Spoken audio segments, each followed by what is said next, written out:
करने वाले प्रभु श्री काल भैरव नाथ जी के दर्शन हमें सामने हो रहे हैं।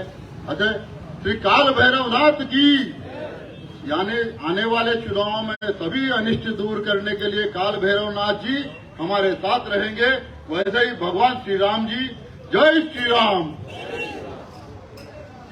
कार्यक्रम को आगे बढ़ाते हुए आज भारतीय जनता पार्टी जिस प्रकार प्रजा भरोसा भाजपा भरोसा ये कार्यक्रम को आगे लेकर जा रही है, उसमें मुझे जो मौका दिया गया उसमें मंच पर विराजित यहाँ के मुख्यगण श्री इंद्रकांत जी, पद्मा जी एवं कुणाल भाई एवं बूथ अध्यक्ष एवं डिवीजन अध्यक्ष बलबीर जी एवं साथ में हमारे हैदराबाद के फुल टाइमर श्री हरीश भाई और आप सभी को मालूम है मेरे भाइयों, जिस प्रकार से चार मीनार विधानसभा क्षेत्र में हम सभी कार्यकर्ताओं को, हिंदू बंधुओं को हमें एकत्रित कर मुट्ठी बंद कर संगठित कर लेकर जा रहे हमारे कंटेस्टेड चार मीनार के विधायक श्री टी उमा महेंद्र जी, जो आज चार मीनार विधानसभा क्षेत्र में हमारे बीच आधी रात को हर समय जिस प्रकार कहा जाता है 24/7 हम प्रजा की सेवा करने के लिए हमेशा तत्पर रहते हैं। उसी प्रकार जिस ये कार्यक्रम दिया गया है जो प्रजा भरोसा और भाजपा पर भरोसा, जिसमें आज बूथ कमेटी के अध्यक्ष यहां पर बैठे हुए हैं, उनका कार्य बूथ को मजबूत करना है और भारतीय जनता पार्टी द्वारा दिए गए कार्यों को आगे बढ़ाना है। और जितने भी कार्य जो भाजपा अपने सिस्टम के प्रकार से देती है, भारतीय जनता पार्टी का एक सिद्धांत होता है, वो सिद्धांत के प्रकार जिस प्रकार कार्यक्रम हमें सीट से और सिटी से, असेंबली से जो आते हैं, उसको आगे बढ़ाने के लिए भारतीय जनता पार्टी का वरिष्ठ कार्यकर्ता जो बूथ में होता है वही अपने कार्यों को आगे बढ़ाता है। और मैं कहना चाहूंगा मेरे भाइयों, कार्यक्रम को आगे बढ़ाते हुए हम भारतीय जनता पार्टी को जिताने का कार्य करते हैं। वो कार्यक्रम ऐसा होता है जब तक हम संगठित नहीं होते, कार्यक्रम को मजबूत होकर आगे नहीं बढ़ा सकते। मैं बताना चाहता हूं मेरे भाइयों एक छोटी सी बात, जैसे कि चुनाव आते हैं, चुनाव को हम इकट्ठा होकर थोड़े कमिटीज डालते हैं, थोड़े लोग जुड़ते हैं, थोड़े आगे बढ़ते हैं, थोड़े लोग पॉम्पलेट्स बांटते हैं, थोड़े झंडे लगाते हैं, थोड़े लोग प्रचार करते हैं, थोड़े लोग थोड़ी जगह पर स्टेज लगता है, वहां पर बड़े बड़े स्पीचेस होती है। स्पीचेस हर कार्यक्रम ऐसा होता है यानी सिद्धांत से संगठित होकर किया जाता है। उसी संगठन के बारे में एक छोटी सी कहानी सुनाऊंगा मेरे भाइयों, जो अपने हिंदुत्व को जोड़ती है, जो हमें इकट्ठा करने की कोशिश करती है। वो एक कहानी इस प्रकार है मेरे भाइयों, जैसे कि एक शेर होता है, शेर यानी शहर में तो नहीं होता, जंगल में ही होता है। जो शेर होता है शहर में नहीं होता, जंगल में ही होता है। शेर का परिवार भी होता है। वो शेर जंगल का राजा होता है, तो जंगल के राजा का परिवार भी होता है। उस परिवार के जैसे कि शेर होता है, शेर जंगल में घूम रहा था, घूमते घूमते जंगल में उसके साथ उसका परिवार भी जुड़ा। परिवार जुड़ने के साथ साथ उसको लड़का भी हुआ। वो लड़के को लेकर ऐसे घूमने के लिए बाहर गया जंगल में। कुछ दुर्घटनावश उसका लड़का घूम जाता है, यानी कि शेर का लड़का घूम जाता है। एक राजा का बेटा घूम जाता है, यानी गुम होने के बाद वो लड़का क्या होता है, शेर से और शेर की जातियों से भटक जाता है। भटकने के बाद वो इस प्रकार से गली मतलब जंगल में घूमता है। जंगल में गली तो नहीं होती, झाड़ वगैरह होते हैं, जंगल होता है। घूमते जैसे कि ये बकरियों को चराने के लिए गडरिए घूमते हैं, बकरियों के झुंड में घुस जाता है।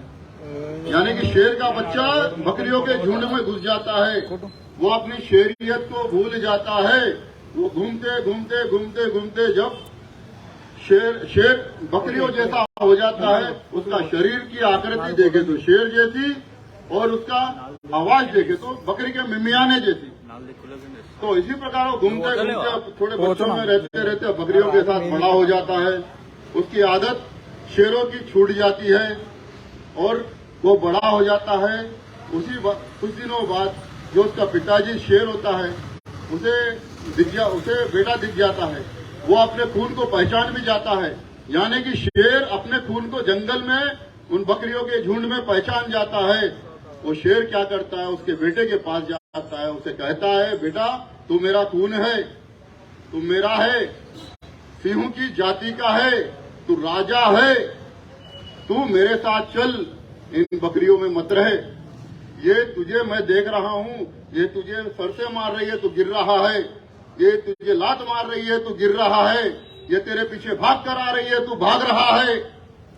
यानी तू शेर नहीं, इनके बीच में मिमियाने वाली बकरी बनकर बैठ गया है। मेरे बेटे, मैं अभी भी तुझे समझाना चाहता हूं कि तू शेर है, शेर की जाति के जैसा ऊपर उठ करा, शेर है, शेर की जाति के जैसा ऊपर उठ करा। ये मिमियाने जैसी काम मत कर, चल मेरे साथ। वो तो बेटे को विश्वास नहीं होता, क्योंकि बचपन से जो पिताजी को भूल जाता है, बचपन से बकरियों में रहता है, तो विश्वास नहीं होता, तो वहां पर आईना तो होता नहीं। तो शेर कहता है, जहां पर तुम तालाब के किनारे पानी पीते हो वहां मेरे साथ चल। तो वो नहीं चलता, फिर बकरियों की झुंड के साथ पानी के पास तालाब के किनारे आ जाता है, पहुंच जाता है। तो वहां पर शेर भी इंतजार करता है अपने बेटे का।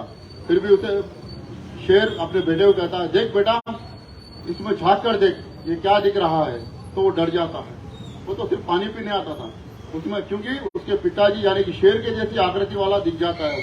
अरे मैं तो आपके जैसा हूँ। हाँ बेटा, मैं इसी वही विश्वास के साथ कह रहा हूँ कि तुम मेरे जैसे हो, मेरा खून हो, मेरी जाति हो, मेरा समाज हो, मेरा वर्ग हो, मेरा सिद्धांत हो, मेरी धर्म की नींव हो। तुम लेकर जाना है मेरे वंश को, तुम्हें लेकर जाना है बेटा। मैं इसलिए मैं तुम्हारे से कह रहा हूँ बार बार, तुम मेरा खून हो। तो ठीक है पिताजी, अब मैं क्या करूं? कुछ नहीं बेटा, अपने आप को अंदर से पहचानो, अपने आप को अंदर से जानने की कोशिश करो। वो कैसा पिताजी? तो कुछ नहीं, तू जो आवाज दे रहा है वो मिमियाने जैसी है, तू जो आवाज दे रहा है वो मिमियाने जैसी है। मेरी आवाज सुन बेटा, मेरी आवाज के साथ आवाज मिला, यानी कि मैं शेर के जैसा दहाड़ूंगा, तू भी मेरे से दहाड़ के बता। तो वो दहाड़ता है, तो शेर का बच्चा घबरा जाता है, बकरियां भाग जाती है।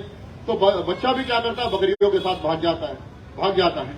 फिर भी शेर क्या करता है, उसे समझाता है, बेटा मेरे ऐसा कोशिश कर। तो पहला छोटा कोशिश करता है, फिर और कोशिश कर बेटा, फिर थोड़ा और कोशिश करता है, फिर थोड़ी देर में और एक कोशिश करने के लिए कहता है, फिर थोड़ी देर में और एक कोशिश करता है।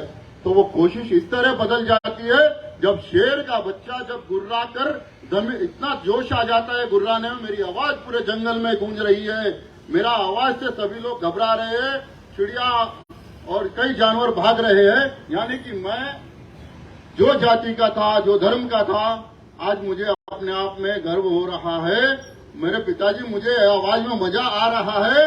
अब मैं क्या करूं पिताजी? तो गुर्राते रहे बेटा, गुर्राते रहे। कहते बेटा, बाप बेटे को कहता रहता है, बेटा गुर्रा कर इतना जोश में, जो जमीन पर पंजा मारता है, वो पंजे की आवाज, वो पंजा इस प्रकार होता है कि धरती थर्रा जाती है। मेरे भाइयों, वही आवाज, वही गूंज जिस प्रकार शेर और शेर के बेटे की है, वही हमारे अंदर है आज।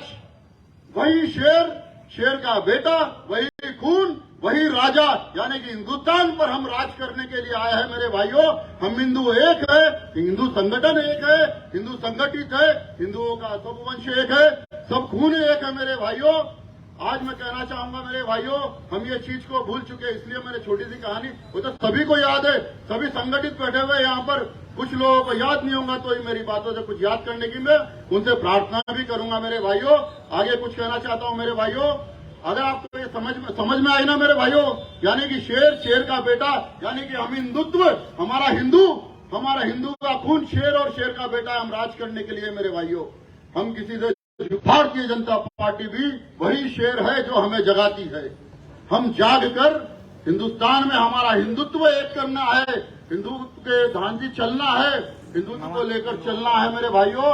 और मैं कहना चाहूंगा, आज जिस प्रकार से देश में माहौल बन रहा है, वो हिंदुत्व का माहौल बन रहा है, आप लोग भी उसको देखते होंगे।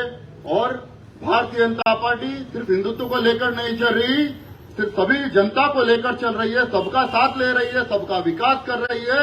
भारतीय जनता पार्टी ने छोटे से छोटे कार्यों को करना अंजाम किया है। हमारी बेटी के लिए सुकन्या समृद्धि योजना जैसे बनाई है और किसानों के लिए मिशन भगीरथ बनाया है और उसी प्रकार हमारे बुढ़ापे में आने वाली पेंशन को भी कुछ इस प्रकार बनाया है कि हम आगे किसी के सामने झुक ना सके, हाथ नहीं पसार सके।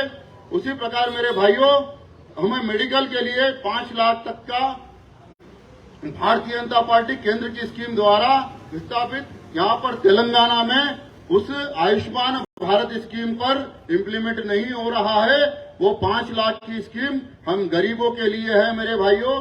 वो गरीब 5 लाख खर्चा नहीं कर सकता, तो उसके लिए भारतीय जनता पार्टी केंद्र सरकार ने 5 लाख की जो स्कीम सभी राज्यों में हो चुकी है, सभी राज्यों में उसका मुनाफा फायदा उठा रहे हैं सभी जनता।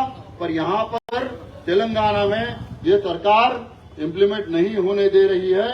ये राजीव आरोग्यश्री कहाँ से आए, उसका पैसा कहाँ से आ रहा है, वो भी केंद्र सरकार से। वंदे मातरम ट्रेन जो पूरे हिंदुस्तान को जोड़ने के लिए बनी है, वो भी भारतीय जनता पार्टी केंद्र सरकार से। और यहाँ पर जो भी मेट्रो का हो, चाहे कुछ भी कार्य हो, वो पैसा न केसीआर की जेब से आ रहा है, न उनके परिवार की जेब से आ रहा है।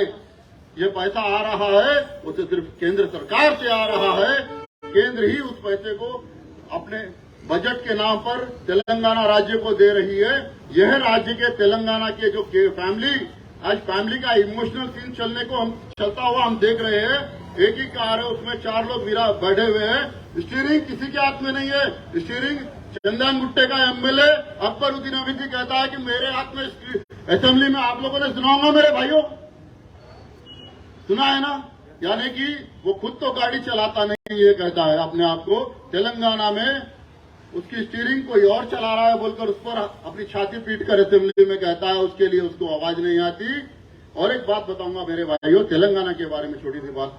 तेलंगाना में जब तेलंगाना आया था, तेलंगाना का आंदोलन चल रहा था, उसमें हमारी लड़ाई किससे थी? हमारी लड़ाई किससे थी? तेलंगाना जब आया, आज हिंदुस्तान आजाद हुआ था 1947 में, उसके 2 साल के बाद हमारा दक्कन हैदराबाद तेलंगाना आजाद हुआ था। कर्नाटक हमारे साथ था, मराठवाड़ा हमारे साथ था। आज इतने राज्य टूटने के कारण यहाँ पर